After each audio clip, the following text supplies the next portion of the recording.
Hello, I am Associate Professor Dr. Su Mei Liu from the University of Malaya. Today I'll be introducing you to literature review. It is important to do a literature review when you are embarking on research. A review helps to identify studies that have been done on the topic. It is not merely a bibliographic list. A good literature review summarizes and synthesizes what is already known and what is unknown about the topic. It also identifies areas where there are controversies and gaps in the evidence. These are the areas that researchers should be looking into. Therefore, a literature review often ends with an explanation on how the new study, your new study, is going to help address gaps in the current evidence. It justifies your entire research. Remember, ideas do not spring forth out of nothingness. We build on the work that has been done. We stand on the shoulders of giants. There are two main skills required for reviewing the literature. The first is the skill in searching for previous studies relevant to the topic or your research question. This is called the information searching skill. People say that we are in the information age where access to knowledge and information is readily available at our fingertips. Yet there is so much information that it takes actual skill to look for relevant and useful literature. We will be concentrating on this particular skill during this presentation. The second is the ability to assess the quality of previous research evidence. We call this the critical appraisal skill. Unfortunately, we will not be able to cover this during this presentation, but you can easily look for resources at websites such as cebm.net and caps-uk.net. In this presentation, I will introduce the commonly used databases, explain how one can conduct a focused literature search, and then quickly with some tips on writing the actual review. But before that, let me cover the definition of relevant literature.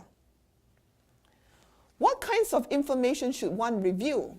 Relevant literature is usually in the form of research findings published in journals or books. Let's say you want to conduct a research on a new drug for asthma. It would be important for you to know how common asthma is in the world and in your own population. So even though your research is on a new drug, you would still need to look for studies on asthma prevalence because it is relevant. Prevalence studies are usually in the form of cross-sectional surveys, so one would need to look for surveys done internationally and in the local population. It used to be that the only sources of information were in hard copy format. That is, lengthy, heavy books and piles of journals stacked in the medical library. Now, most research findings are published in journals that are stored on online databases. They can usually be accessed by simply using that powerful computer that most of you have in your pocket, your mobile phone. Let us now go on to the process of searching. There are 4 stages, as you can see on the slide. Defining the subject by keywords, identifying appropriate sources, searching the sources using the keywords, and finally, reviewing the search. In order to facilitate search, one should first identify the keywords. Keywords are tags by which the relevant literature can be identified. I usually use the PICO format where P describes the patient, population of interest, or problem. I is the intervention or indicator or index test. C is the control, comparator, or the gold standard test. And O describes the outcome of interest.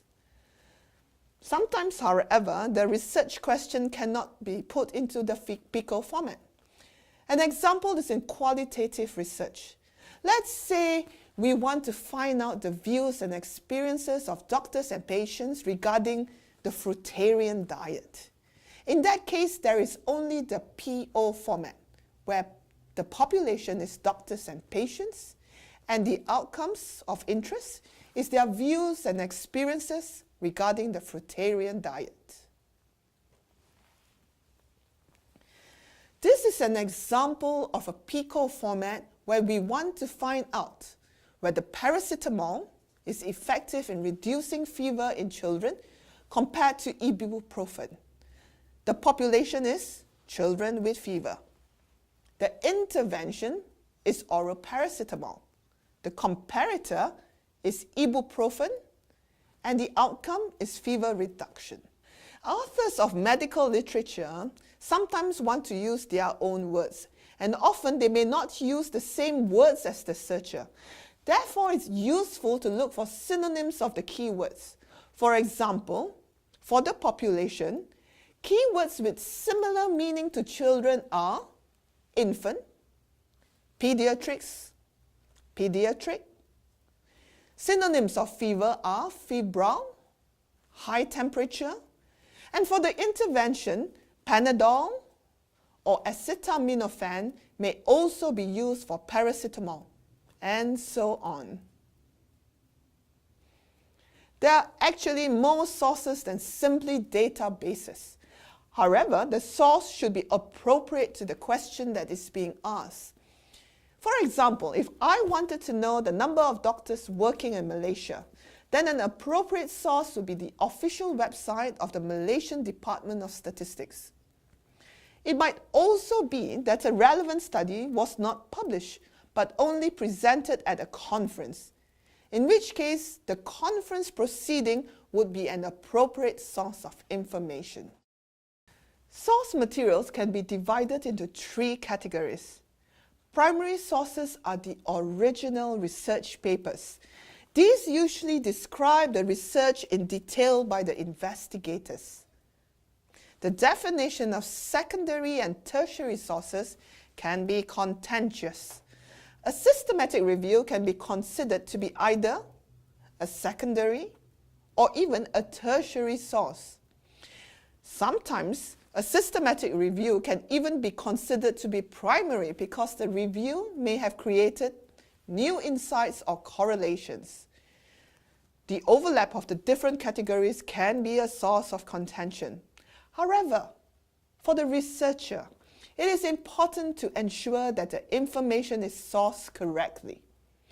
If the relevant literature is from a known primary source, attempts should be made to read the original source and not simply refer to the secondary source that makes reference to the original research. Where can information be obtained? For primary sources, Medline is commonly used. Other sources are Embase, Trip Database, CINAHL, and PsycInfo. I will go into detail regarding these databases later. Secondary sources are usually obtained from narrative reviews or textbooks, while tertiary sources are from Cochrane databases or guideline archives. One of the most commonly used databases for medical literature is Medline. This is the United States National Library of Medicine database. This library grew from a small collection of medical books and journals in the office of the United States Army Surgeon General. Now there are more than 24 million records in this database. PubMed is the interface that is often used to access Medline. But it consists not only of Medline, but also PubMed Central and the NCBI, or the National Center for Biotechnology Information Bookshelf. Trip Database, or Translating Research into Practice database, was originally created as a literature search service. The aim was to answer clinical questions of general practitioners in Gwent, South Wales. Trip searches more than 75 websites, including Cochrane, PubMed, etc.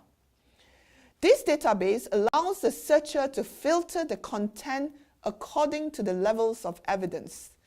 The filters are located on the right-hand side of the screen, and they are very useful as they allow the searcher to quickly locate relevant literature. However, it is important to note that the filters are classified by publisher and not by the individual articles. For example, the British Medical Journal is classified by TRIP as a key primary research publisher. So if the BMJ publishes a systematic review, the article will still appear in the key primary research filter, as that is how articles from the BMJ is classified. A systematic review is considered to be high-level evidence as it systematically identifies, appraises, and synthesizes all available evidence to answer one focused clinical question. The Cochrane database is a database of systematic reviews. The Cochrane collaboration was founded to organize medical research information in a systematic way to help doctors, patients, policymakers, and others to make decisions for health interventions according to the principles of evidence-based medicine. The database mainly looks at healthcare intervention research. There are now a few reviews on diagnostic test accuracy, but there are not many. Although the collaboration is non-profit, access to the full-text reviews are subscription-based. This slide gives you a comparison of 3 other databases, that is Embase, CINAHL, and PsycInfo. However, these are subscription-based, which means that a reader will have to pay for access. It is important to use the appropriate database for the research question. For example, if I wanted to know about needle length for vaccination, then I should look into CINAHL, as it will cover nursing research articles. I know that access can be a problem, especially if your workplace or institution has limited library access.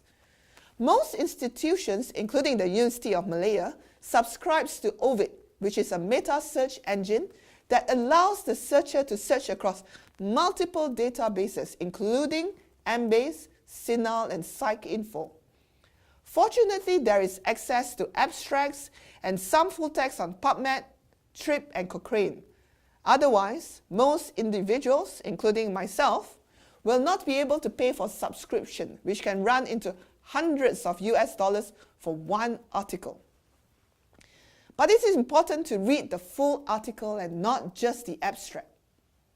One study by Lai et al. Showed that healthcare practitioners could not identify appropriate conclusions from abstract of reviews independently without aid from the author's conclusions.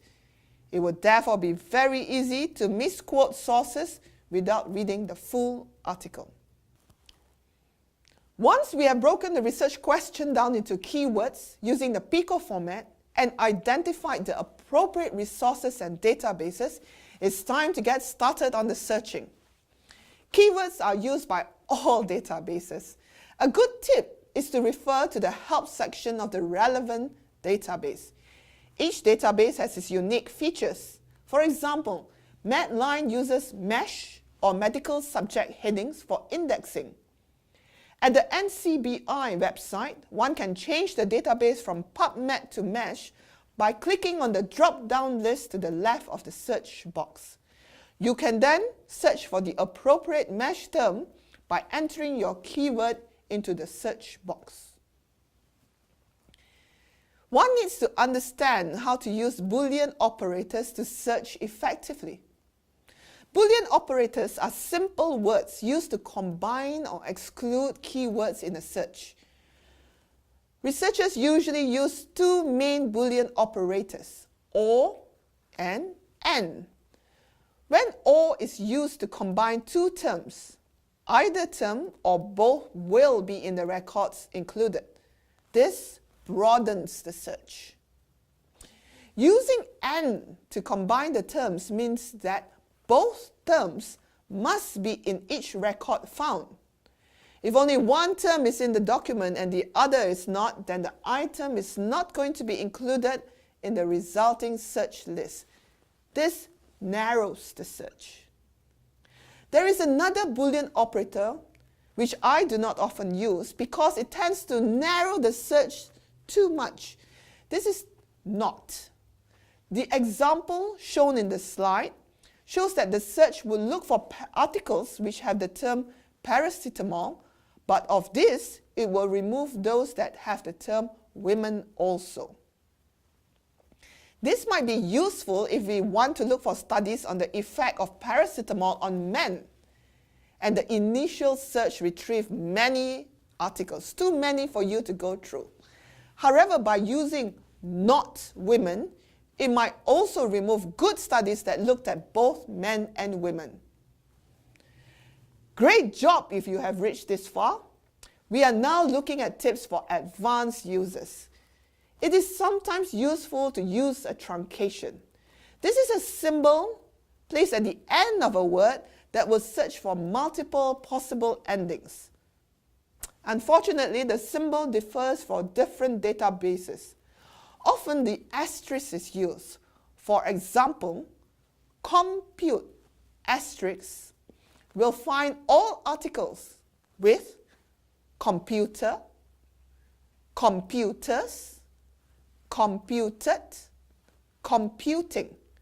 But if you use asterisk, you would also find compose, composition, competition, etc.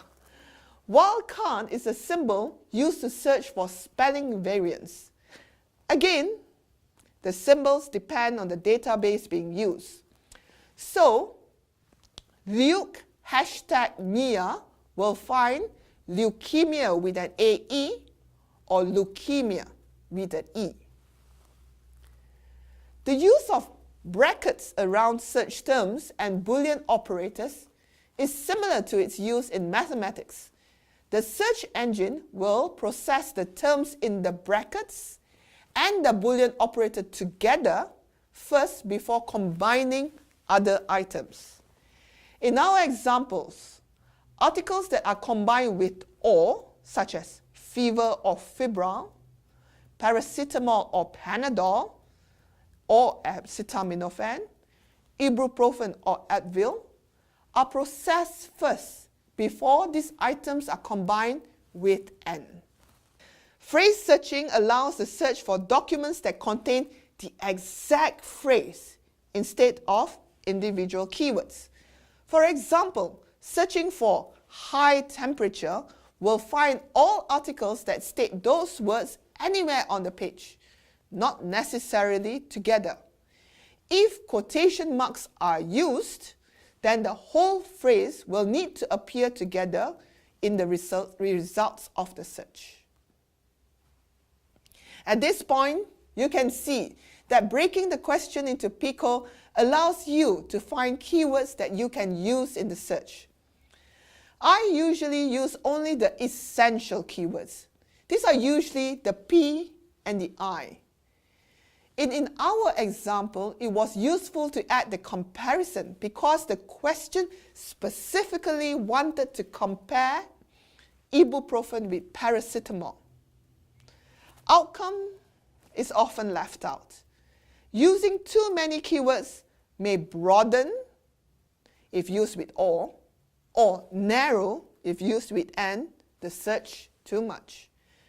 Remember, be flexible. What can you do if you cannot find the necessary articles? Stage 4 helps by getting you to review your search. Review the titles, abstracts, and full-text articles. Document your search so that you will know how it was done and you can replicate it in the future. Revise the key terms that you use. Find more synonyms by Googling and search again. Try other databases. If you find relevant articles, look at their reference list and search again. We call this snowballing. Often this is very useful to find the appropriate articles. Or if there seems to be one or two particular journals that keep on cropping up in your search, it might be useful to thoroughly look through their archives. This online module focuses on the search process. Once you have done a proper search and found the papers that you need, it's time to write the review. I would usually write the review according to these sections. What is known about the topic? What is unknown? For the things that are known, are there any areas of controversy? These three sections identify the gap in the evidence. Then write down how your research will address the gaps in the evidence. If you need additional help, do contact your friendly neighborhood librarian. They are trained to retrieve information and are a great source of help. It is also useful to use the database help pages. For example, PubMed offers online tutorials with animation. There are also extensive teaching materials available online. The Center for Evidence-Based Medicine offers great PowerPoint slides and tutorials. You can find this at cebm.net. It might also be useful to consult experts in the area. You can write to the authors of relevant papers. They are usually happy to talk about their research or even discuss topics in online forums. Now for the assignment. Using your research question that you formulated last week, carry out the following. Define the keywords or search terms. Identify appropriate sources. Search the sources using the terms you created. I would suggest searching PubMed, Cochrane, and Trip Database.